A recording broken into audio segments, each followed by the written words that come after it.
is Buff FM. Selamat datang di Buff Combat. Balik lagi kita di YouTube atau di platform manapun ini. Ya, udah lama banget kita nggak podcast. Kembali lagi gue Angelo. Kalau buat netizen nggak tahu, gue udah pernah fight di One Championship. Jadi ya udahlah, jangan nggak sih. Emang netizen namanya bakal hujat, mah pasti bakal hujat-hujat juga ya. Ya jadi hari ini kita udah comeback, udah lama kita pengen coba podcast lagi. Dan langsung aja kita jebret ya dengan tamu ya. Mungkin makin ke depannya akan ada tamu yang makin top lagi. Jadi langsung aja gue introduce Bapak Sardo dari Radio War. Luar biasa, tepuk tangan. Let's go. Ya, nggak tahu kenapa ya kalau setiap podcast itu kalau ada guest orang langsung tepuk tangan meriah gitu. Padahal sebenarnya kagak ada orang yang nonton gitu. Biar seru kali ya. Biar vibes ya. Iya. Biar vibes ya. Jadi thank you udah datang, Pak. Thank you. Iya, Gue udah disclaimer dulu nih, ntar ada yang ngatain gaya amat pakai kacamata. Gue lagi bengkak guys, jadi pakai kacamata. Oke. Ya balik lagi juga di zaman modern ini, kalau emang pakai kacamata terus kenapa, coy? Orang kan boleh berekspresi ya sekarang gitu. Ya jadi gue mau ngomong thank you ya udah datang untuk datang ke studio kita untuk ke podcast comeback kita kembali. Thank you banget. Gue juga waktu lu chat ngajakin podcast, gue seneng banget. Akhirnya Buff aktif lagi podcast karena men kalau looking back 5 tahun lalu kayak gue nontonin podcast kalian gitu. Gak pernah ada in my wildest dream jadi tamu di sini, makanya thank you juga buat udah ngajakin gue ke podcast ini. Sama-sama. Nanti kalau kalau di sebelum itu lu kan udah dengerin podcast kita kan? Iya. Dari podcast kita yang unfiltered pada masa itu yang berkesan buat lo apaan, Pak? Yang ini kalau gak salah lu podcast Bang M di Lawless apa? Di lupa Pokoknya, lagi gue. Pakai mix seadanya, iya, rasa iya. krusuk gitu kan. Iya, Bronx iya. banget kayak nodong tuh. Gue kayak voice note pakai handphone lebih bagus deh suaranya. Asli coy. Tapi seru-seru itu. Zaman-zaman gerila lah. Tapi kayak mungkin mulai topiknya aja kali ya. Kayak lo dari lu sendiri setelah lu nonton kita kan mulai 2019. Itu lu mulai podcast tuh kayaknya Covid ya 2020 gitu ya. Podcast. Mulai Ngonten. Mulai Okay. pada masa itu RT lah mulai Iya. ngonten ya. Gue awal ngonten itu di 2020 awalnya gini.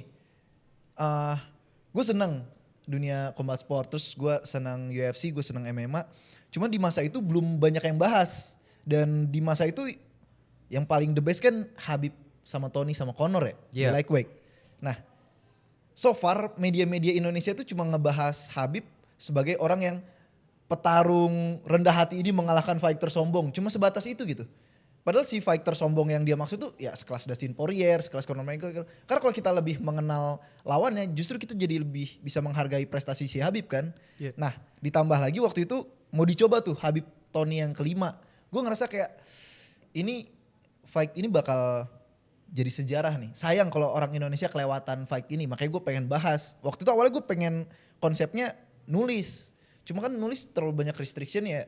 EYD, terus dan lain sebagainya. Dan si baca tuh orang Indonesia. Bener. Kan lebih seneng disuapin aja kan. Yeah. Yaudah gue coba konsep video, storytelling gitu. Nah gue searching tuh. Di Indonesia nih media MMA yang udah bahas siapa gitu. Ngeliatlah Buff Kangaroo.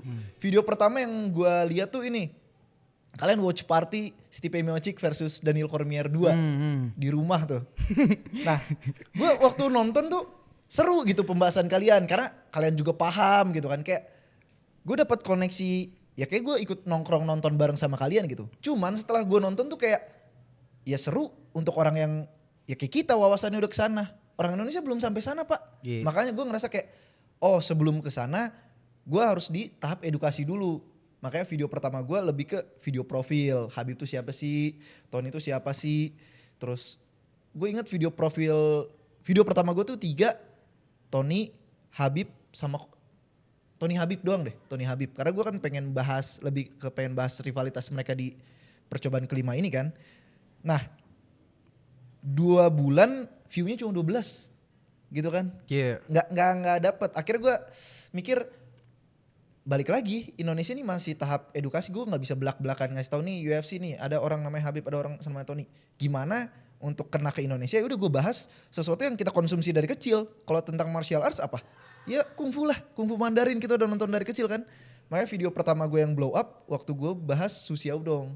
Pas waktu itu juga lagi naik juga kan dia pas Iya. nantang-nantangin banyak orang itu kan. Iya, karena orang Indonesia kan masih apa ya? Ya karena konsumsinya begitu dari kecil, jadi masih percaya tentang pendekar-pendekar yang dari gunung gitu. Ya di masa itu mungkin iya, cuma kan bela diri nih modernisasi terus ya. Lama-kelamaan tuh bakal fairy tale seperti itu bakal terpatahkan, dan si Susiaudong yang bikin gebrakan itu kan gue bahas di YouTube naik, dan kebetulan di saat yang sama di Indonesia juga lagi rame Agus sama Cynthia Chandranaya. Yoms, iya. Legend tuh, legend. Gitu. Itu ya TTA juga tuh buat para pendengar yang mungkin baru tahu combat dari zaman-zaman Beyond ya. Tuh udah. Betul di 2020 tuh 2020 tuh. Tuh lumayan ini ya, entertainment kita pada masa Covid tuh. Real, Pak. Cynthia Chandranaya. sampai Rudy nyamperin Sampai pada berangkat. gue masih inget banget nih kalau diedit ya, ada fotonya, ada video waktu itu Ferdi Bawanta. Iya. Kalau pada tahu ya Ferdi Bawanta, dia legend juga lah, aktor laga zaman dulu yang udah di combat juga. Bikin sketsa sama Rudy atau dia jadi cewek deh kalau nggak salah. Dia pura-pura jadi Cynthia Chandranaya Satir. gitu. Iya. Satir. Terus kayak pas lagi hype-hype juga kan itu. Terus ya lanjut.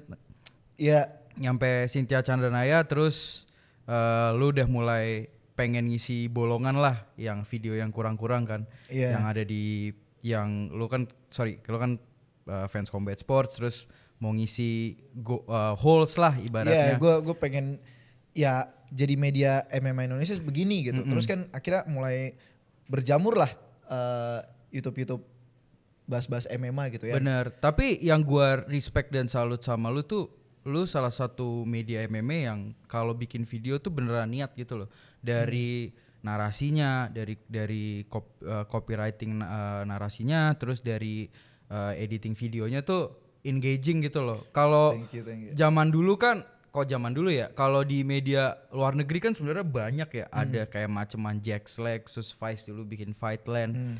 Terus ada MMA News ya kalau nggak salah. Yeah. Pokoknya banyak deh yang beneran ngebahas. Hitungannya pada masa itu juga di zaman COVID itu lagi ngetren kan, suatu hal dianalisisan gitu. Gak cuma di dunia combat gitu.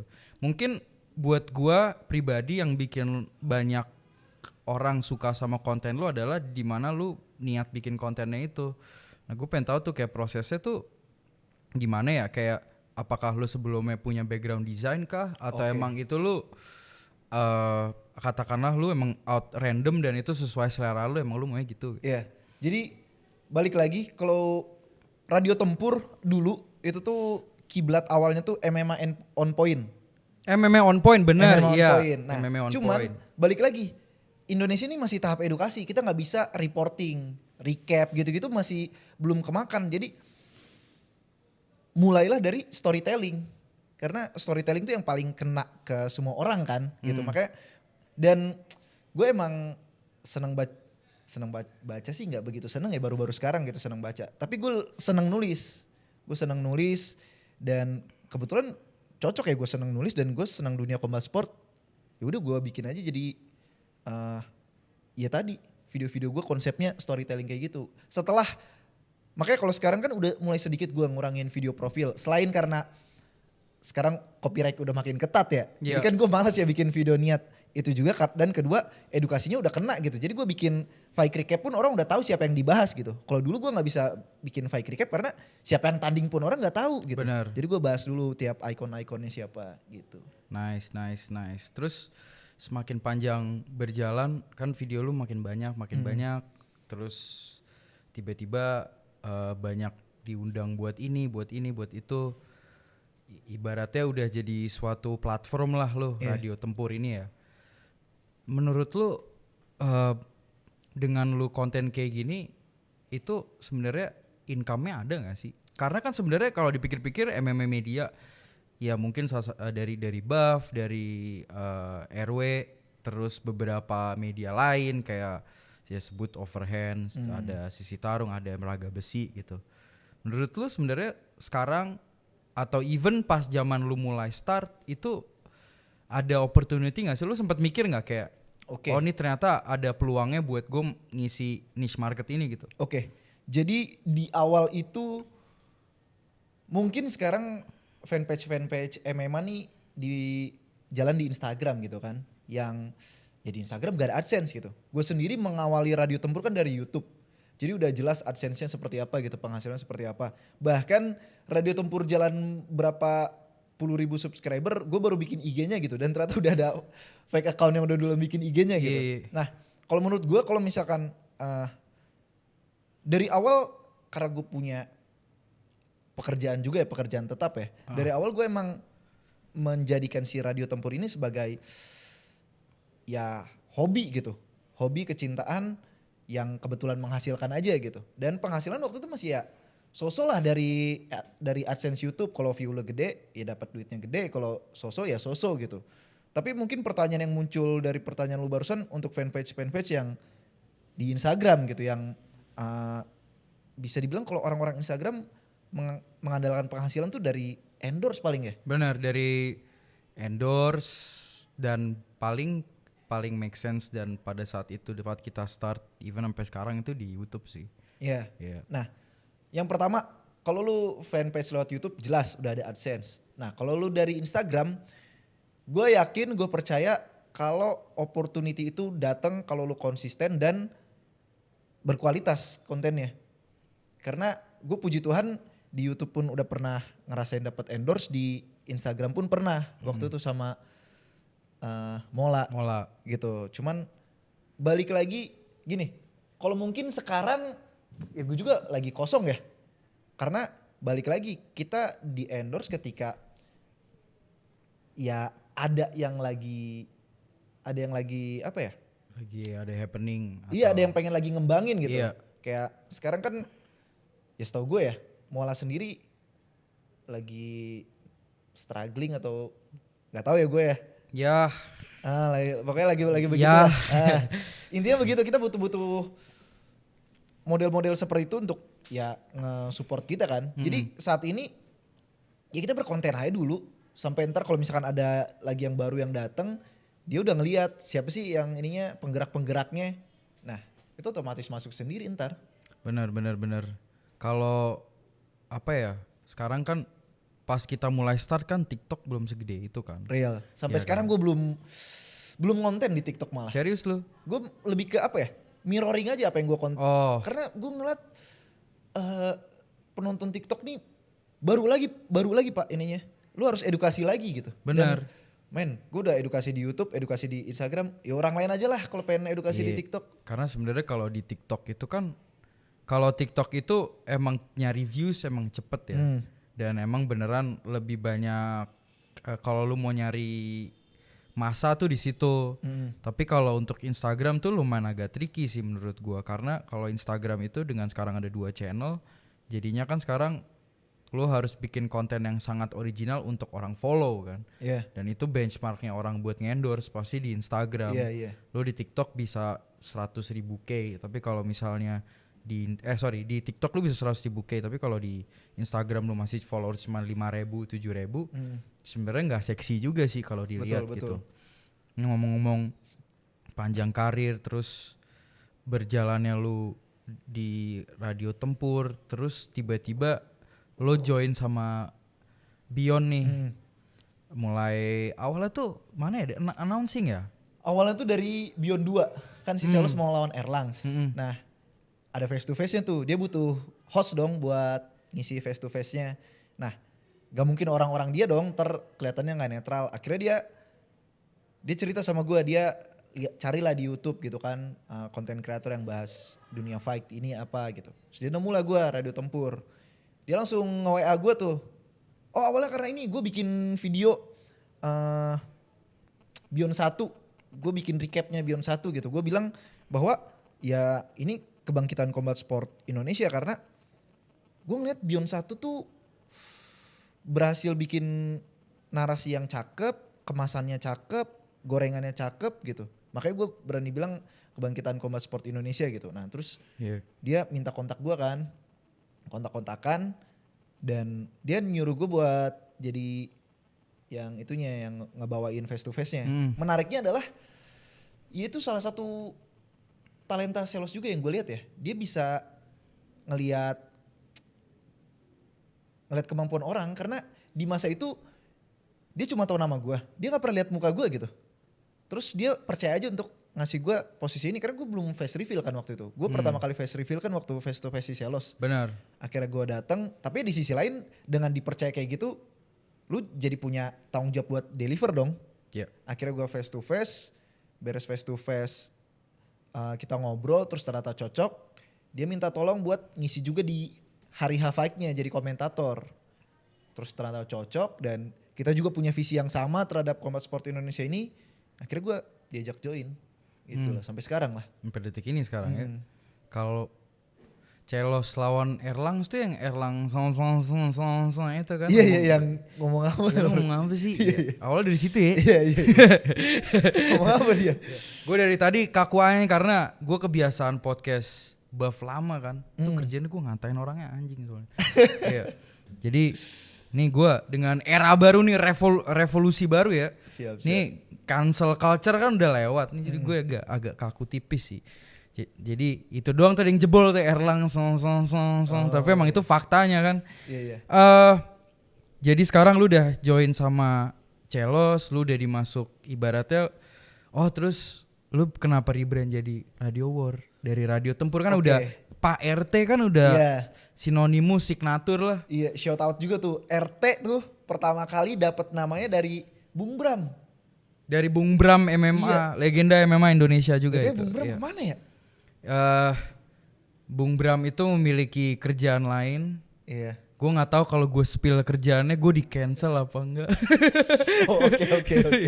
Ya maksudnya di zaman dulu gue respect juga Pak, salut juga, maksudnya beliau senior terus tapi mau partisipasi aktif dalam mengembangkan scene ini gitu. Nah, dan ketika scene-nya besar, beliau malah gone.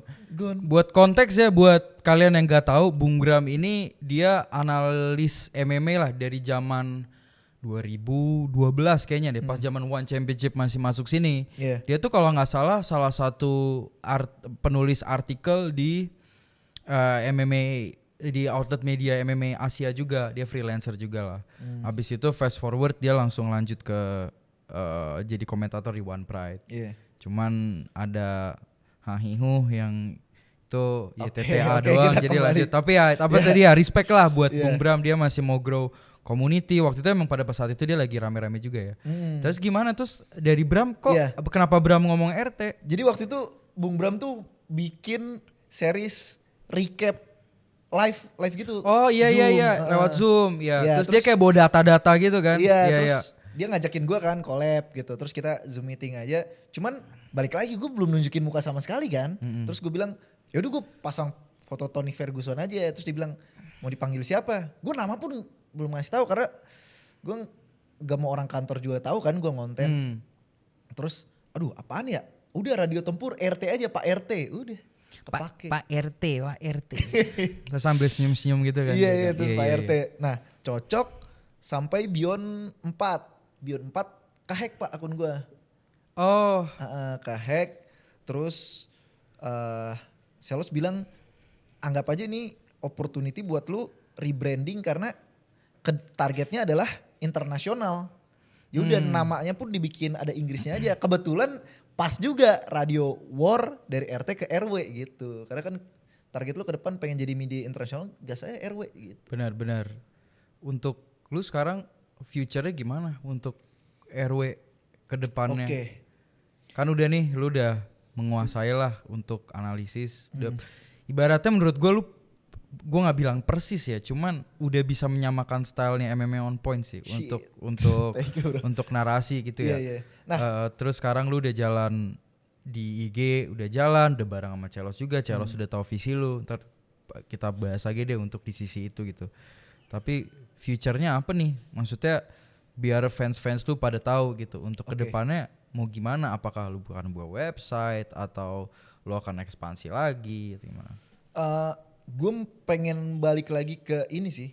Secara konten ya, kalau bicara konten ya. Kalau bicara grand plan, jujur gue saat ini masih kayak terlalu into sama scene combat sport Indonesia, jadi kayak menganak-tirikan channel gue sendiri gitu, karena gue lagi into banget nih sama combat sport Indonesia. Tapi kalau untuk makanya gue nggak punya grand plan ke depannya yang persisnya bagaimana, cuma yang pasti secara konten yang membuat gue kurang rajin konten dibanding dulu tuh bukan karena gue sekarang sibuk Bion atau dan lain sebagainya, tapi karena copyright di YouTube tuh makin ketat, Pak.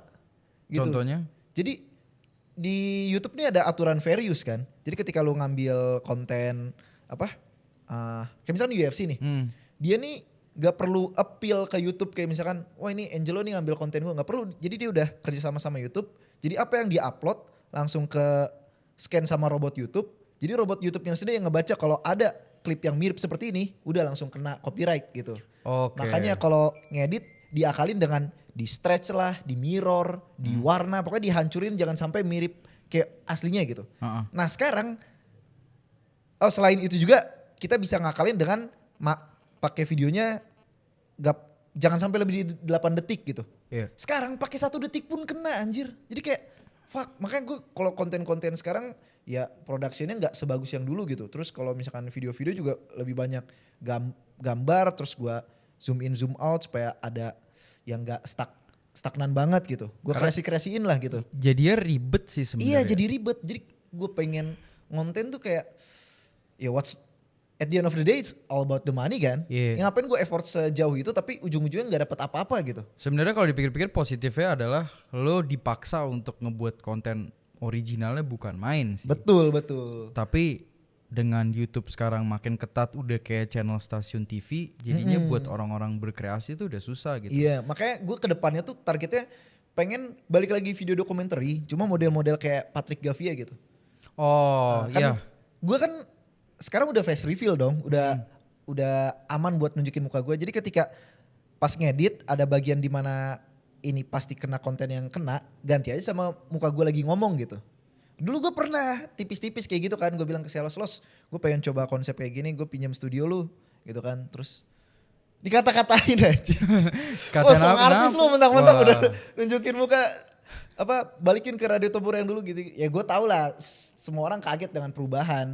Sebenarnya gue bikin 10 video kayak gitu juga orang netizen penonton Radio Tempur juga udah mulai, oh begini konsep Radio Tempur sekarang, enak. Yeah. Cuma ya balik lagi belum dapat feel-nya kesana aja sih. Cuma ke depan gue mau balik lagi ke video-video panjang, video-video dokumenter, video-video profil yang riset dan produksi yang bagus. Gitu. Tapi emang kalau dalam sisi bikin konten itu pakai feeling juga sih ya. Betul. Iya kan? Betul. Karena kalau lu nggak mau ngerjain ya jadinya, even lu kalau lu paksain jadinya setengah-setengah. Betul. Sih? Karena balik lagi ke target lu apa nih? Target quantity kah? Kejar setoran kah? Kalau kejar setoran ya gue bisa aja gitu. Ada pertandingan langsung recap dan lain sebagainya. Cuma gue looking back ke videonya tuh ya terus gue bangga lah sama diri sendiri gitu. Itu aja sih. Kebayang. Ngomong-ngomong bangga, lu kan udah pernah fight kan? Iya. Iya kan? Tuh gimana Pak? Maksudnya gue senang aja sebagai gue ngejalanin buff, terus gue pernah jadi atlet ya sampai level pro gitu. Menurut gue emang gimana kalau lu mau masuk ke dunia combat sports Indonesia, emang gak bisa dipungkiri emang Indonesia doang ya. Gue gak tahu kalau Amerika kan bisa aja jurnalis, konten kreator nggak fight tuh Ariel Helwani bisa gitu. Tapi kalau di sini entah kenapa untuk lu penetrasi cepet di dunia combat lu harus membuktikan diri dengan fight gitu. Iya. Gue baru tanding kemarin kan di ISKA Indonesia Open. Iya.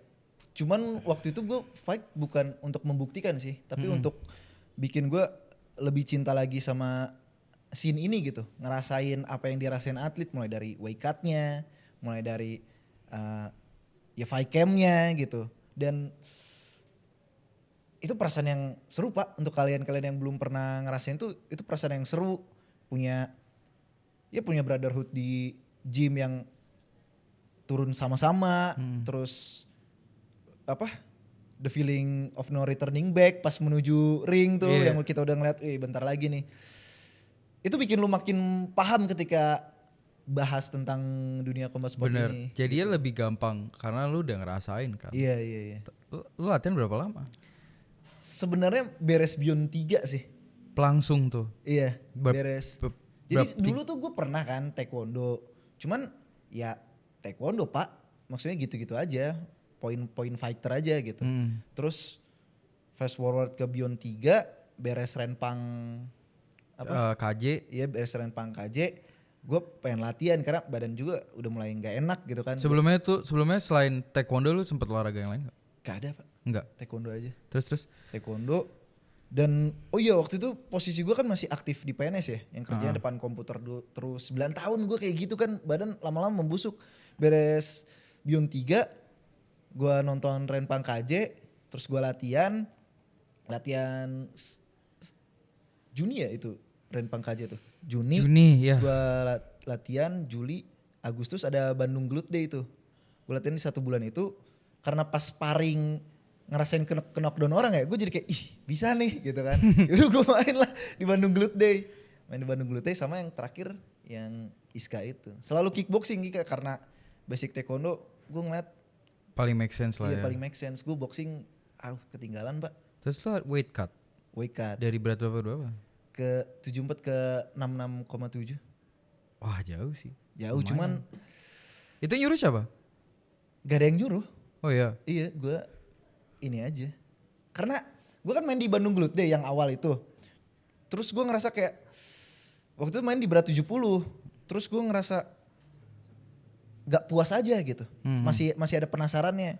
Sebenarnya yang kemarin pun masih ada penasarannya ya karena terlalu cepat juga fightnya dan gak anti klimaks lah.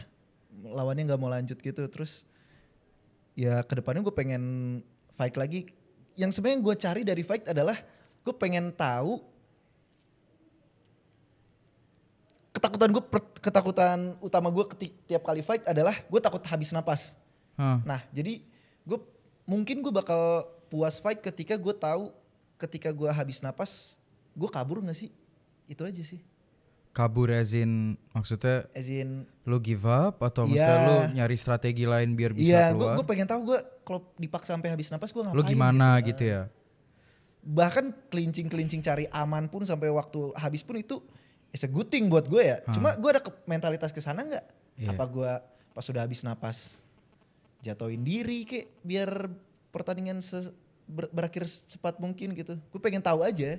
Karena kalau kita sparring di camp, sekeras-kerasnya partner kita kenal gitu partner kita. Dan kalau fight kan kita nggak tahu. Karena kalau sparring itu beda sih. Beda. Sparring tuh lu nggak tahu ya, kayak ini kayak salah satu teori kayak anjing badan tuh pinter banget gitu loh. Karena kalau sparring entah kenapa lu tahu badan lu juga tahu bahwa ini aman karena betul. ini perasaan aman gak ada stakes gitu. Iya, perasaan aman itu. Tapi di saat lu pas hari H fight badan lu kayak pas gue terakhir gue main di Beyond Tryout itu gue udah lama kan gak fight 4 tahun lah main di Beyond Tryout. Orang bilang kayak lu fighter pro. Om Nelson bilang ke temen gue ngapain lu James juga bilang ke temen gue ngapain Angel fight di Beyond Tryout gitu. Orang dia udah pro fighter lawan member mau bunuh orang. Gue bilang ke temen gue nggak gitu, gue udah 4 tahun nggak fight pak. Dan hitungannya gue awam aja gitu. Gue paling cuman inget teknik, tapi secara feel tuh gue udah nggak punya feel gitu. Fast forward itu sih pas hari H gue akhirnya ngerasain kayak di mobil tuh kayak anjing gue mau fight cuy gitu kayak lagi kabur kali ya iya, gitu perasaan dari story turning back-nya itu anjing terus pas nyampe di Jakarta Barat kan itu kan pas nyampe Jakarta Barat Regis gue kayak anjing fight cuy aneh banget kedeg-degan gue rasanya kan nervous, tapi nervous tuh bukan nervous kayak gue nggak enak banget gitu. Nervous tapi nervous lebih ke let's go man gitu. Now or never gitu. Ini satu-satunya cara gue bisa buktiin bahwa ya gue masih bisa gitu. Pas gue fight gue ngepet apa segala macam akhirnya dapat flow-nya lagi. Dan itu pertama kali gue ngerasa gue fight akhirnya cuy, karena entah kenapa ya weight cutting terus. Lu dari berapa ke berapa? Pas tryout. Wah itu gue gak weight cut sama sekali. Itu gue di 63,5. Oh karena lawan lu over juga ya? Lawan gue over, dia fight di 70. Iya pokoknya Selos cerita, untung Angelo mau ngambil tuh, lawannya overnya jauh banget tapi si Angelo mau ngambil gitu. Itu lucunya, gue abis weigh in kan, gue cabut ke Pacific Place kan sama Imochenko. Terus si lawan gue nelfon bilang, "Bang, gue over nih, promotor bilang katanya nggak lanjut." Iya. Terus gue cuma jawab, ya ketemu di tengah-tengah aja, catch weight aja gitu. Terus nggak tahu siapa yang nelfon gue ya, sebenarnya kayak dia tapi over parah banget. Gue bilang udah nggak apa-apa, gas aja, tapi eksibisi ya gitu. Terus kayak bukan dari awal eksibisi? Enggak, awalnya kan waktu tryout itu emang ada menang kalah. Emang yang menang dapat sertifikat. Gue pikir kan. yang punya nama-nama eksibisi semua gitu. Enggak, jadi yang menang tuh yang dapat sertifikat tuh dia masuk record book. Oh. Karena emang sebenarnya setiap lu kalau fight tuh lu dikasih record, harus beli record book atau lu harus punya record book. Which harganya 500.000. Jadi kalau misalnya udah daftar lu harus bayar 500.000 lagi kalau lu nggak punya record book. And which biasanya tuh hilang gitu. Jadi lu renew terus gitu. Tapi iya sih, maksudnya gue ngerti maksud lu, tapi yang gue pengen ngobrol sama lu tuh kayak apakah lu pengen fight terus karena lu ngerasa nggak puas, atau karena lu takut bahwa persiapan lo itu takut habis napas karena lu persiapan nggak maksimal? Mungkin karena ini kali ya, traumatik zaman dulu kali ya, zaman masih taekwondo gitu. Gue tahu latihan gue nggak optimal gitu. Maksudnya ya latihan sasan, maksudnya camp taekwondo yang ekstrakurikuler kayak gimana sih gitu kan. Dan gue tiap turnamen tuh habis napas gitu. Oh jadi emang udah berkali-kali. Iya, terus gue sekarang udah lebih terpadu latihan, ya lebih jelas, dan gue juga udah paham gamenya. Cuma ya rasa khawatir itu ada terus aja, perasaan takut habis napas kayak gitu. Bener, karena sebenarnya orang nagih fight ya, dan gue percaya nih, even kecuali juara dunia, kalau kecuali kayak maceman Habib, maceman McGregor, di mana maceman Usyk gitu kan mikir fight udah kagak ada. Oh gue mau keren di Instagram, oh gue mau disebut sebagai orang nomor 1 di sport gue. Menurut gue tuh yang kayak fighter kayak mereka tuh dia mikirnya kerjaan cuy. Iya, real. Gitu. Real kan? Betul. Ya udah. It's a career buat mereka. It's a career. Madison Square Garden, gue turun masuk ke locker itu gue clock in, kalah menang apapun terjadi gue clock out gitu. Betul. Tapi kayak beberapa mungkin amateur fighters atau even fighters yang belum nyampe level itu, kadang mereka lanjut fight terus karena ada rasa yang gak fulfill. Betul. Gitu. Itu pun gue ngerasa gitu. Makanya gue lanjut main Beyond Tryout lagi karena gue gak pernah ngerasa gue fight happy. Oh oke. Gue gak pernah ngerasa bahwa karena mau cut weight kah, mau one championship kah, mau sebelumnya itu gue ngerasa kayak gue fight tuh karena terpaksa. Karena gue harus weight cut, gue maksain badan gue cedera apa segala macam. Itu tuh gak fun gitu. Gue gak pernah ngerasain fight tuh fun. Gue merasa ya maaf aja Indonesia duitnya nggak jelas. Combat sports gitu duitnya nggak jelas. Gue nggak bilang nggak ada opportunity ya, gue bilang nggak jelas. Tapi dengan payoff yang ya kata kasarnya kita suka lupa bahwa sport ini tuh kita bisa mati apapun itu yang terjadi gitu. Iya, itu kenapa ring bisa, itu sakral. Iya, bisa sakral kan. Jadi itu sih, dan setelah gue mendapatkan rasa ternyata fun juga gitu. Di saat gue bisa fight on my own terms gitu. And gue selesai, gue fulfill gitu. Even sekarang gue kalau ditawarin fight ya mana tahu ya, namanya fighter never say never gitu. Tapi kalau dibilang kalau gue pensiun terus gue nggak bisa fight lagi, aman nggak? Aman gue gitu. Yeah. Apa itu yang lu rasain juga? Gue juga sekarang apa ya, maksudnya walaupun sekarang semua orang kebelet tanding ya. Iya cuy, semuanya semua kan orang kebelet tanding anjir. Maksudnya gue nggak kesana sih. Dan banyak juga kan yang nawarin main di mana. Nggak pak, gue kalaupun tanding lagi gue pengen konsepnya ya kayak amatir yang kemarin gue jalanin, yang benar-benar kayak formain turnamen, benar-benar amatir lah gitu, yang tanpa wajah, gue nggak mau yang berposter ada, karena balik lagi yang gue cari fightnya bukan fame setelah fightnya, gue cuma pengen cari itunya, pengen fulfillnya tadi. gitu. Terus kalau misalkan balik lagi ke pertanyaan kita yang paling awal, apakah gue fight untuk, karena di Indonesia nih harus, ya jurnalis tuh harus kredibelnya dengan membuktikan kayak gitu. Menurut gue enggak juga sih, kan ada istilahnya tuh coach don't play. Jadi enggak juga, gue fight bukan karena buat ngebuktiin omongan gue legit, analisis gue legit, bukan buat itu sih, untuk personal aja. Nice. Itu sih sebenarnya serunya combat. Everyone has their own story gitu. Betul, Semuanya betul. lu ada cerita, gue ada cerita, Yeah. apa segala macam. Lanjut ke topik berikutnya itu ngomongin Beyond nih. Kenapa sekarang kayak tadi kita di luar podcast kita ngomong ini revolusi baru di dunia combat. Even buat lu yang baru start 2020, even buat gua yang udah lama di combat dari 2013-an ish. It's a new start, dan menurut gue itu karena Celos dan karena Beyond gitu. Gua Real. bukannya gimana ya, bukannya gua jilat Celos, tapi orang satu-satunya yang gua benar-benar respect total di luar ya mungkin di Max ya yang bawa gua ke dunia MMA, dan beberapa ya Adri mungkin salah satunya. Adri lagi ya via TTA.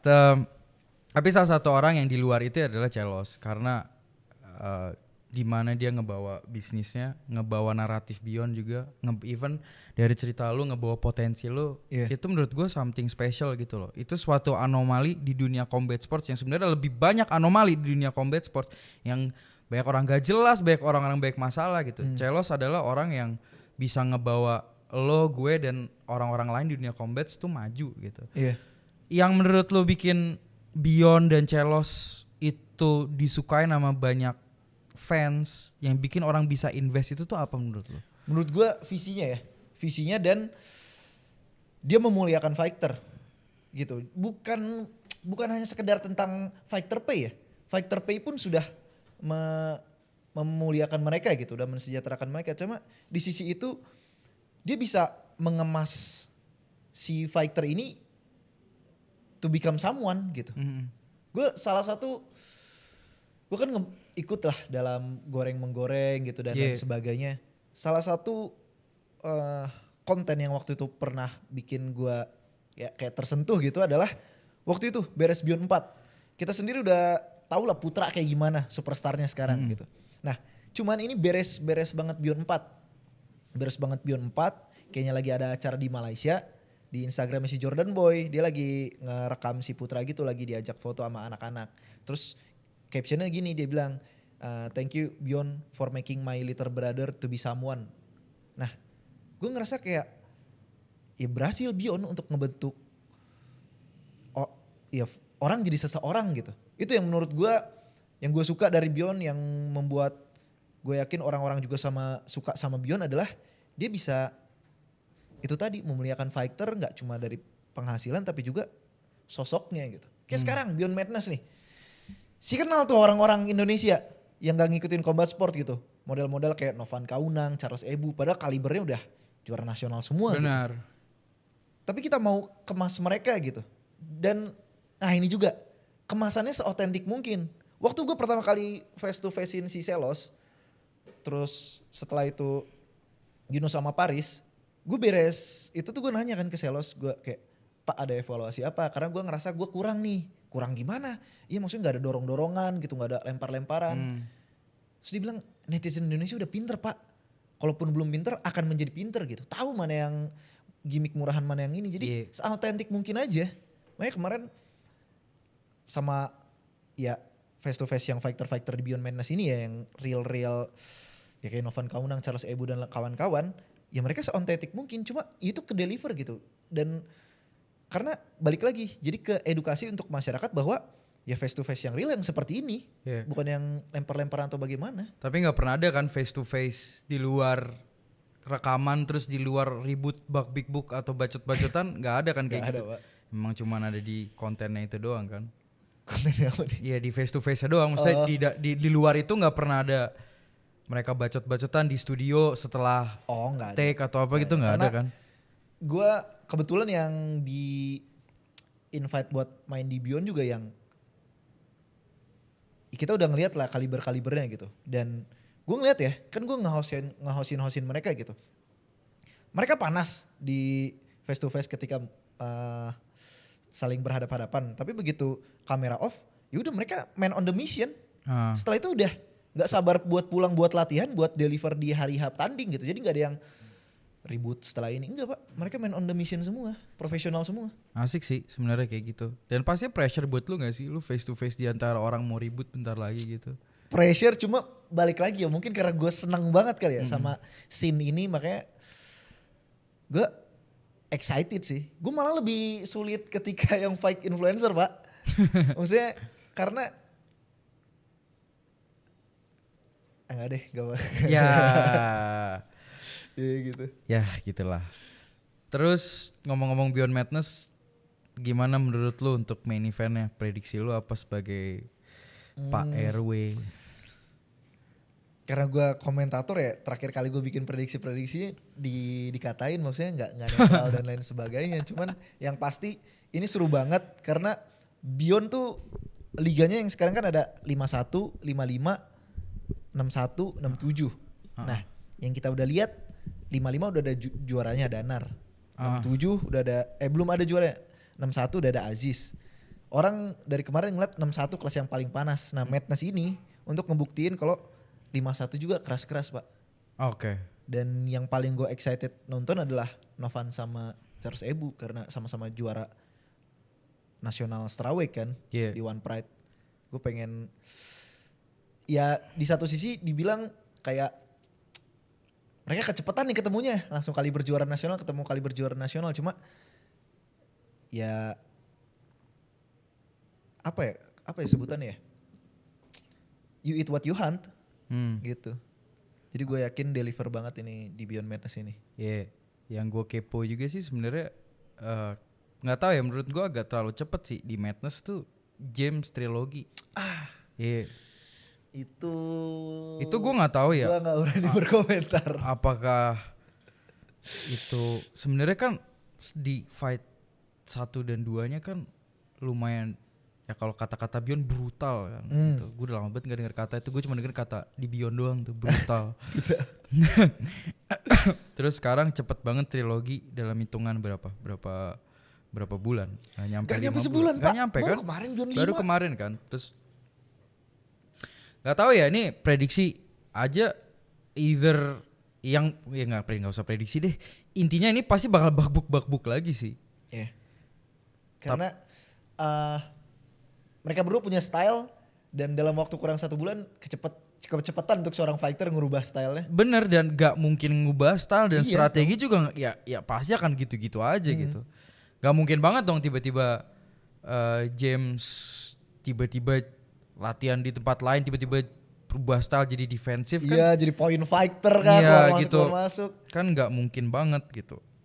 Ya begitulah, nanti kita lihat aja di Beyond Madness. Jangan lupa beli pay-per-view-nya ya. 30 Agustus pay-per-view di video. Yang mau beli tiketnya langsung beli tiketnya, nonton di Studio 6 MTech. Let's go. Benar, itu dia tuh. Tuh adlibs gratis tuh.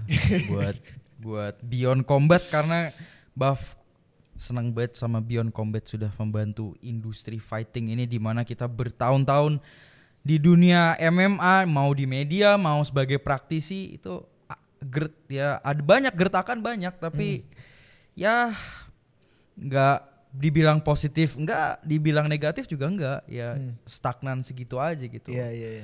Yang dengan ada Madness, dengan ada nanti tryout langsung kan lanjutannya betul, kan. Betul. Kalau turun lagi di tryout. Duh nggak tahu men. Tapi lu basicnya apa sih? Gue boxing sama gue wrestling. Oke. Gitu, terus lu coach juga kan di ini? Di Kida, ya. Apa? MMA kalau gue. Oh MMA. Iya. Apa namanya? Kalau gue sih sebenarnya dibilang suka fight tuh enggak. Startnya deh lu dari apa? Kalau gue tuh startnya gue awalnya pengen cari wadah, enggak sih sebenarnya itu bullshit tadi barusan. Intinya gue disuruh bapak gue olahraga. Terus gak ada yang pernah srek, suruh renang kagak mau. Gue sempet wushu gue umur 5 tahun 6 tahun nih bullshit cuy gitu. Sorry banget ya gitu. Bukan sanso. Yeah. Bullshit in terms of self defense gitu. Kalau tahu lu kan emang ya bagus aja lah. Karena gue masih inget banget waktu gue bocah, Gue nanya, ini saya bisa gaya bango, ntar ujung-ujungnya buat apa? Ternyata terus kata orangnya, oh iya nanti kamu akan bisa jadi pemain barongsai. Oke. Gue kan langsung terus, kayak gua barongsai nggak banget kesana, nih. Pak. Iya. Pick gue berarti gue main di Pondok Indah Mall gitu. Oke. Ya enggak lah itu, nggak tahu lah itu persepsi anak muda lah. Iya. Terus 5 tahun. 5 tahun iya, bisa aja gue yeping doang nggak ngerti kan. Fast forward, gue fans WWE total gue. Gue senang banget lihat professional wrestling dan gue pengen jadi professional wrestler pada saat itu. Tapi di sini nggak ada wadahnya. Iya. Akhirnya yang terdekat adalah mixed martial arts karena waktu itu Brock Lesnar lawan Frank Mir. Oke, sama tuh start gue cinta UFC itu dari nonton Brock Lesnar dihancurin sama Ken Velasquez. Nah kalau lu lebih OG lagi, gue bahkan pada saat itu karena gue fans Lesnar banget, gue sampai ngikutin Lesnar pas lawan Mir yang pertama. Yang di Nibar. Yang di Nibar. Tapi at that point gue lihat wah MMA seru juga nih gitu. Gue mulai digging, gue akhirnya ngerti orang namanya Bas Rutten, gue ngerti namanya Pride, gue ngerti namanya K1, gue ngerti namanya Pancrase. Even Shuto itu gue digging, oh ternyata MMA itu ya dibilang mirip-mirip pro wrestling enggak, tapi ini works juga in real life gitu. Karena gue bisa nge-mix dan dengan otak bodohnya gue seorang anak kecil, nih di mix jadi satu, jadi pasti capek banget. Jadi gue bisa olahraga. Jadi bapak gue nggak nyuruh-nyuruh gue lagi nih gitu. Itu kelas berapa tuh?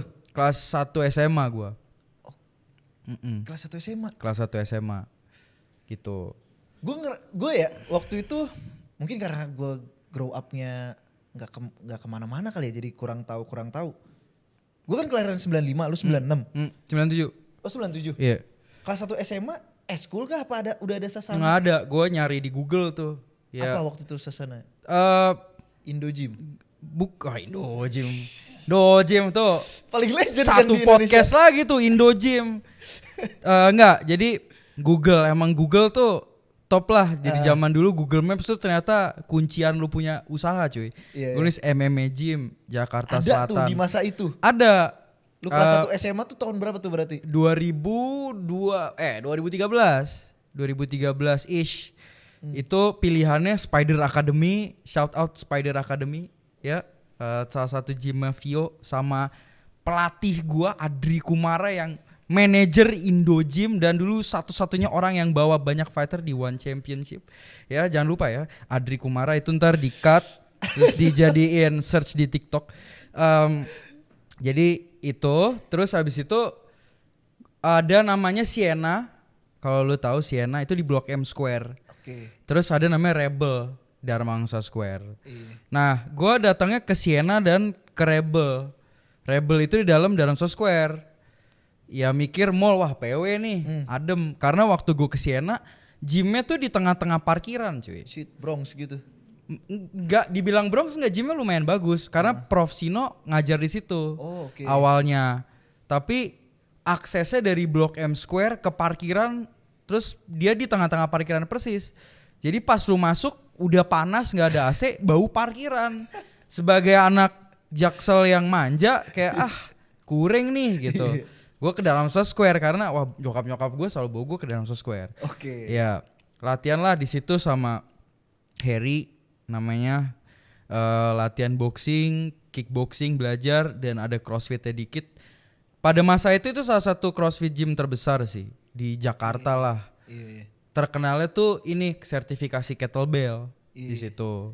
Jadi dulu ada Spider ternyata yang nyetak banyak orang-orang jago kayak Sunoto. Vincent tuh sempet di Spider, Vincent Majid ya. Oh, iya. Terus siapa lagi ya Via? Semi yang main di Beyond. Iya. Ya itu Senior tuh petinju. terus kayaknya pada saat itu yang bawa banyak orang-orang luar negeri tuh kayak Ataides, Marcos Escobar, itu tuh grupnya Spider kan. Pernah bawa Jay-Z, ya, bukan Jay-Z, bukan Jay-Z 99 Problems. Jay-Z, dia pernah main di World Series of Fighting WSOF kalau kalian tahu ya. Itu, jadi pada era itu adanya itu. Baru 2014 baru Prof Max ngajar di namanya Maximum MMA. Iya. Nah Maximum MMA itu ibaratnya paling cepet gue bisa ngomong itu Evolve tapi versi Indonesia. Jadi lu bayangin Cell-Fit tapi Evolve gitu. Ada jacuzzi, ada bathtub, terus semua coach mixed martial arts lu mau sebut siapa itu ada di situ semua gitu. Even dulu waktu itu Max ngajar di situ. Kalau tahu grappling Hardian sempet ngajar di situ. Yang ngajar boxing tuh Elias Pikal sama Niko sama Om Niko Thomas. Pada saat mereka belum pindah ke camp lain ke camp lain ya, gue paling gak enak ngomong camp, ngomong gym ya. Camp tuh di otak gue kemah cuy soalnya. Jadi itu lumayan rame lah di situ. Gue belajar jiu-jitsu di situ. Gue masih inget banget, anjing gue jadi banyak cerita. Pas gue pertama kali latihan sama Max, itu ini gue di triangle sama muridnya. Terus dengan gue cuman kerjaannya tahu UFC dari nonton dan main UFC Undisputed. Gue ya di otak gue escape gimana ya? Ya udah gue clap tangan gue, terus gue slam kayak Rampage Jackson aja. Terus gue slam dar, terus orangnya concussion cuy. Shit bro. Terus tulang punggung tuh. Dan dia umurnya kayak 30 atau 40 gitu. Dia terus Max kayak kamu nggak boleh kayak gitu. Itu bahaya. Tapi pas gue selesai latihan, tapi saya tahu kamu punya potensi sebagai MMA fighter. Ya pada saat itu gue kayak ya saya kan cuman pengen sehat aja coach gitu. Karena jujur gue ngerasa gue ketinggalan banget pak sama scene combat sport Indonesia. Jadi nggak perlu masuk sih karena isinya ya gitulah. Ya gue kalau dari cerita lu, cerita Bang M, gue bersyukur masuknya di tahun-tahun ini. Benar, ya, di masuk masa di itu. revolusi baru ya. Iya. Benar. Maksudnya dalam berlatih pun gitu. Karena gue lulus SMA 2013, terus gue kan stan pendidikan lama, terus lulus gawe lanjut pendidikan, barulah di 2019-20 lah gue yang udah nonton UFC, terus gue pengen berkonten. Nah gue waktu nonton UFC gue ngeliat, Brazilian Jiu-Jitsu nih, semua fighter harus punya. Ini ilmu yang wajib punya dan kayak di Indonesia gue belum pernah lihat dah gitu kan. Gue googling, anjing ternyata di Indonesia udah ada yang campnya udah di mana-mana, sabuk hitamnya udah ada beberapa gitu kan. Terus gue kayak, anjir gue pikir gue kayak orang purba nemu api gue waktu gue nonton kayak SpongeBob iya, gue pikir anjing ini baru banget. Ternyata gue yang ketinggalan jauh. Orang udah latihan Brazilian Jiu-Jitsu kayak apaan tahu. Gue 2020 sempat nyoba di Bintaro. Bintaro mana nih? Bintaro Brazilian apa ya? Kayotera gitu kan. Iya tahu. Iya, gue kan lanjut pendidikan lagi ke stan lagi tahun itu. Gue latihan tapi sebulan langsung Covid, Pak. Dipulangin semua ke kampung masing-masing. Benar. Tapi di zaman lu sekarang, anjing gue kerasa tua banget.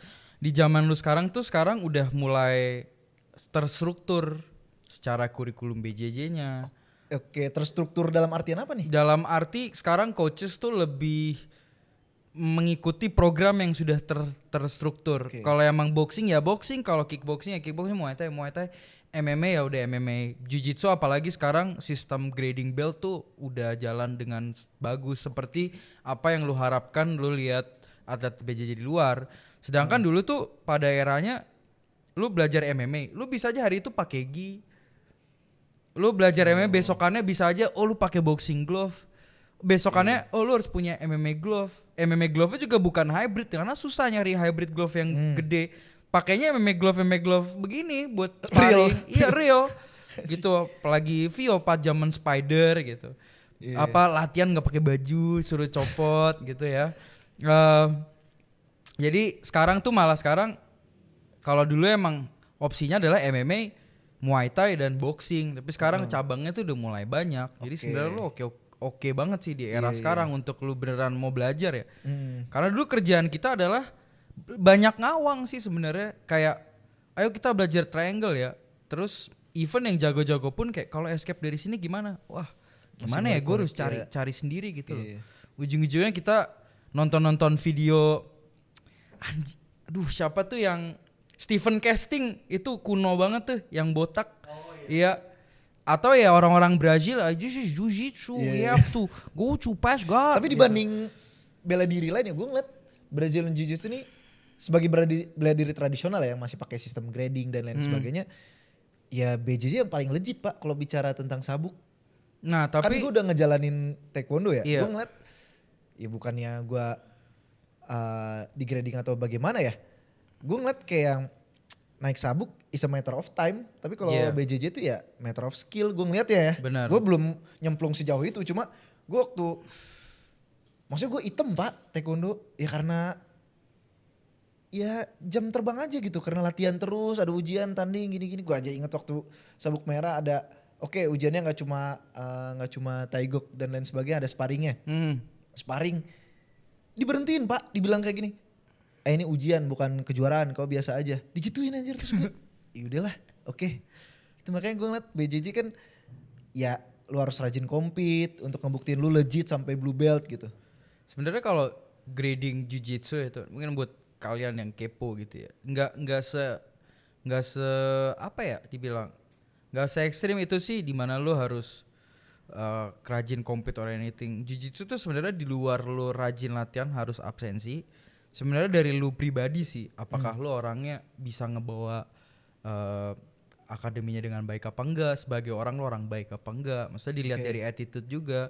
Karena bisa aja lu jago banget, tapi kalau attitude jelek lu nggak bakal naik sabuk gitu. Anjay, ada sampai ke situnya ya, Iya. tes psikologi. Karena kan sebagai ya pengalaman gue sebagai coach dan dari beberapa pelatih yang gua latihan kan, intinya kan sebenarnya belajar bela diri kan yang penting bisa nge-improve hidup lu. Betul.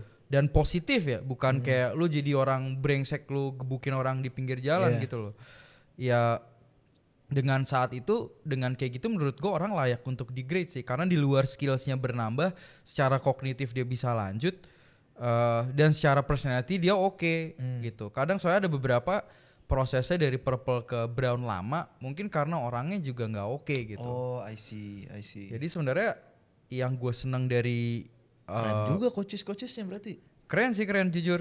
Ya tapi tergantung ya, sebenarnya beda coach, beda orang, beda proses sih. Betul, Emang betul. ujung-ujungnya lu harus start dari nol, tapi memang paling susahnya start bela diri adalah start sendiri. Lu pasti pertama kali lu latihan lu harus ditemenin orang, karena jiper men. Betul. Apalagi sebagai orang baru pertama kali nggak ngerti apa-apa, even punya interest UFC pun, pertama kali latihan lihat orang gelut-gelut atau gebuk-gebukan pakai sarung kulit kan serem juga gitu.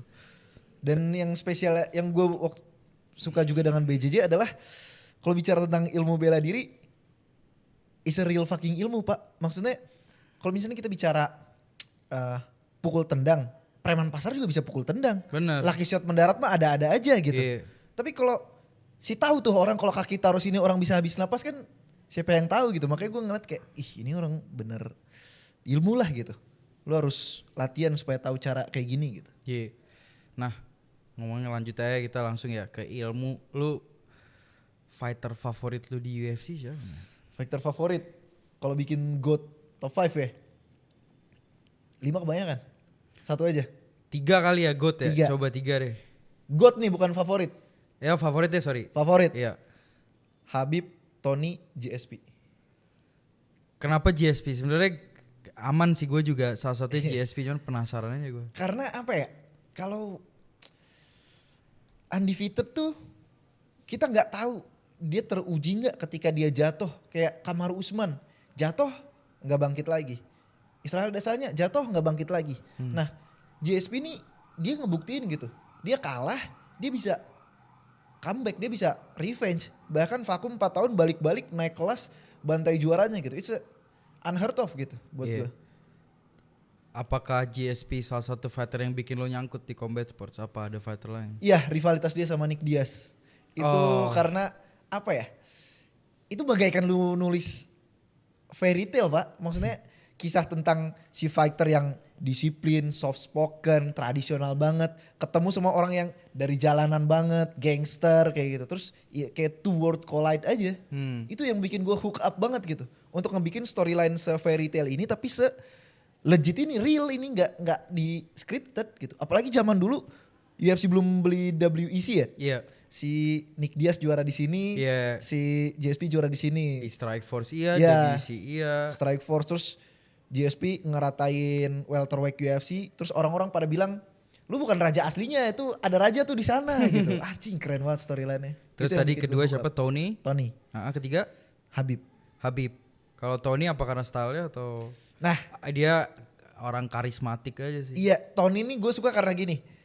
Kalau di UFC ini kan udah liga paling topnya gitu ya. Lu kalau di UFC ngeliat Habib, lu ngeliat wrestler. Lu kalau ngeliat Israel, lu ngeliat kickboxer gitu. Lu ngeliat, ya semua orang punya ininya sendiri gitu. Tapi kalau lu ngeliat Tony tuh, lu kayak ngeliat primal insting manusia aja. Tendangan bentuknya aneh, pukulan bentuknya aneh, kayak orang si Red tapi deliver gitu. 12 winning streak. Itu waktu dia rival sama Habib tuh seseorang yang berkonsep banget sama yang tak terkonsep banget tuh kayak balik lagi towards collide. Makanya gue suka banget sama Tony gitu. Sayangnya nggak lanjut. Saya nggak lanjut. Itu what if terparah sih What di if dunia terparah. MMA itu. Dan balik lagi gaya seperti Tony ya ada habis ya pak.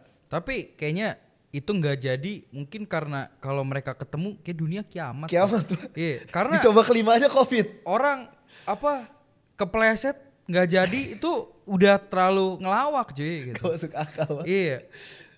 Kalau itu 3 favorit fighter lu, kenapa kawas tuh John Jones, pertanyaan gue. Karena gue mau promo RT merch guys. Linknya ada di bio Radio War dan di Instagram pribadi gue. Udah ada artikel Tony Habib sama ini ada sih. Ini John Jones buat UFC bagi fighter-fighter yang lain. Cakep. Ada 2 terakhir sebelum kita tutup. Gue mau manggil temen gue Vio kesini. Mumpung lagi bahas UFC, dia mau nanya sama lu sekarang. Ntar gue lanjut dulu, abis itu kita closingan. Lu pegel banget. Jadi gini bro, Siap. akhir-akhir ini gue digoreng banget nih gara-gara take gue. Gue sih tetap percaya sama take ini ya. Gue tuh bilang Hamzat itu overrated. Oke. Walaupun kemarin lawan DDP dominan banget, menurut gue tetap overrated dan gue digoreng banget di TikTok, di IG. Nah lu juga ada konten underrated dan overrated kan? Gue pengen tahu aja sih. Yang pertama, menurut lu Hamzat gimana? Analisis Hamzat. Menurut gue ya Hamzat, narasi yang keluar setelah pertandingan UFC 319 adalah Hamzat dominan banget, bahkan lebih dominan dibanding Habib sama Islam. Kalau menurut gue enggak, itu resensi bias aja. Karena lu baru nonton Hamzat gitu. Iya. Menurut gue itu resensi bias. Dan balik lagi pak, yang menguji tuh waktu, bukan fight sekali aja. Yang nguji tuh waktu. Betul. Kalau kita Usman sebelum lawan Leon tuh ngalahin siapa? Colby, ya. Kalau Usman pensiun di situ udah welterweight terbaik sepanjang masa. Iya benar. Gitu. Itu benar sih. Jadi waktu yang uji, menurut gua belum teruji. Dan setelah dia menang kemarin kan ada rumor, oh ya Hamzat tertarik nih lawan Islam juga tertarik lawan Hamzat. Iya. Nah fight itu menurut lu, prediksi lu gimana kalau itu beneran terjadi? Si mati tuh turun lagi ke welter kalau Iya, kata gua. makanya. Turunannya udah nggak sanggup kalau menurut gua. Turunannya nggak sanggup. Dan kalau bicara ancaman di middle emang so far ya dia yang paling ngeri sih. Cuman balik lagi MMA tuh olahraga yang modern, perkembangannya sangat cepat. Kayak waktu Islam jadi juara ngalahin Charles Oliveira dengan secepat itu, kita ngeliat kayak wah siapa lagi pak bisa ngalahin Islam. Sama kayak kita ngeliat Hamzat sekarang. Derrider kayak nggak bisa dah, Boralho kayak nggak bisa dah. Tunggu aja pak, kayak sekarang tiba-tiba ada Arman, ada Ilya gitu. Tunggu aja pasti ada ancaman itu. Dan kita dulu juga zaman UFC belum Reebok ya, kayak Anderson Silva, kayak siapa nih yang bakal ngalahin Anderson Silva, dan ternyata ya dia menurun juga kan performanya. Dan ya itu juga soal waktu dan umur juga sih. Dan ya gue kepo aja sih, kan tadi lu ditanya fighter favorit lu. Lu punya kaos John Jones nih, salah satu merch lu. Dan kalau nggak salah di belakangnya ada GOAT ya. Nah, apakah benar menurut lu pribadi John Jones itu GOAT? Kalau kita bicara tentang prestasi ya, nggak bisa dipungkiri sih. Apalagi di salah satu prestasi yang menurut gue, apalagi MMA olahraga yang berkembang cepat, ini kayaknya nggak akan patah deh sampai kapanpun. Adalah jadi juara dunia termuda. Dan kita bicara dia jadi juara dunia termuda di masa ada orang-orang seperti Lyoto Machida, Rampage Jackson. Terus siapa lagi tuh like Shogun. Kayak man, lu emang harus give it to him sih kalau sebagai gue. Tapi ini nih, terlepas dari dia nge-cocaine, nabrak ibu-ibu hamil, dia kan ada apa? Noda lah di karirnya dia, steroids. Nah, menurut lu itu berpengaruh nggak ke conversation good-nya dia? Ngaruh sih. Ngaruh. Gue orang yang di pihak kan kebagi tuh orang yang nganggap John Jones tuh gimana steroidnya atau dan lain sebagainya. Ada yang orang bilang suruh aja yang lain pakai steroid, apalagi di masa itu emang pada pakai kan, nggak ketahuan aja. Chelson yang ngaku dia pakai, yang lain juga pada pakai tapi nggak ada yang jadi John Jones. Betul, cuma pertanyaan what if-nya bakal tetap ada kalau dia nggak pakai kayak gimana gitu. Oke. Untuk sekarang menurut lu ada fighter yang kira-kira bisa nyampe good statusnya John Jones ya? Yang berpotensi ya, bukan berarti udah pasti. Islam kalau menang lawan GDM turun terus ngalahin Ilya, unheard of sih. Oke. Winning streak nyalip Anderson Silva itu kan 2 prestasi yang nggak mungkin disalip tuh dulu, juara termuda John Jones sama 16 winning streaknya Anderson Silva. Tapi kalau Islam menang JDM besok kan 16, turun ngalahin Ilya 17 dan udah. Oke. Kalau Islam ngalahin JDM, John Jones jadi sama Tom menang lawan Tom, kayaknya gak mungkin tanding lagi sih. udah absolut tuh ya. Iya udah absolut sih. Udah absolut banget. Mungkin. Si Dana White juga dari ngobrol-ngobrolnya kan kayak gak mau ngambil resiko ngarep kan. Iya. Udahlah gitu. Dan untuk pertanyaan terakhir, gue cuma pengen lu kasih 2 nama aja sih, kayak namain satu fighter UFC paling overrated menurut lu dan yang satu paling underrated. Paling overrated. Ini overrated tapi gak tau kenapa gue suka ya. Karena dia bisa membranding dia se-overrated itu sampai orang nonton. Gue nonton Colby Covington anjing. Shit bro, tuh orang kayak respect. Skillnya anjing bangsat, dia bisa stay di atas lama banget. Colby juga gue suka banget sih. Iya. Apalagi cerita dia dulu. Dia kata Dana, lu boring, lu ntar gue cut dah abis Demian Maia. Terus dia jadi ubah persona jadi gokil banget. Maksudnya ancamannya ngeri juga. Lu menang kek, lu kalah kek, lu cabut dari sini. Itu gokil. Anjing langsung ngata-ngatain Brazil. Iya. Shit bro, itu overrated mampus tapi ya kita seneng nonton. Brandingnya jago banget sih emang dia. Itu skillnya anjing, apalagi zaman era sekarang kan. Iya. Kemakan lah sama semua welter. Cuma keren. Itu orang yang keren. Underrated. Berarti belum di atas ya seharusnya. Atau di atas boleh tapi kayak contohnya Belal kan dia udah jadi champ tapi orang-orang nggak nganggep dia sebagai fighter yang jago kan. Oke. Arman sih banyak yang bilang jago. Oh, Pantoja. Pantoja. Gue yakin sampai pensiun sabuk itu bakal dipinggang dia terus. Pantoja. Nah, balik lagi nih. Mighty Mouse atau Pantoja menurut lu? Pantoja men. Pantoja karena oke, kita ada nostalgia bias dengan semua prestasi Demetrius Johnson. Cuma kalau saat ini masih Demetrius Johnson, tapi kalau dia sampai ngalahin Joshua Van dan masih title defense pensiun dengan sabuk, Pantoja. Karena ini kalau jokes orang luar negeri tuh bilangnya kayak gini, name one memorable Demetrius Johnson title defense. Si tahu tuh. Paling Ray Borg doang ya. Iya, karena armbarnya keren. Gak ada yang karena kaliber lawannya serem kan. Tapi kalau Pantoja, anjir semua dibantai. Moreno sampai 3 kali. Asli. Pantoja dan dia well rounded banget ya. Iya, dan gue nggak ngerti kenapa dia di pound for pound tuh nggak ditaruh di top 3. Padahal sejago itu. Tapi permasalahan flyweight selalu itu sih dari dulu brandingnya. Paling terakhir Figi lumayan lah brandingnya, Moreno lumayan, tapi flyweight emang dari dulu susah buat dipromot sih. Soalnya orang bule kan ngeliat kelas orang kerdil. Iya, asli. Paling itu aja sih dari gua pertanyaan-pertanyaannya.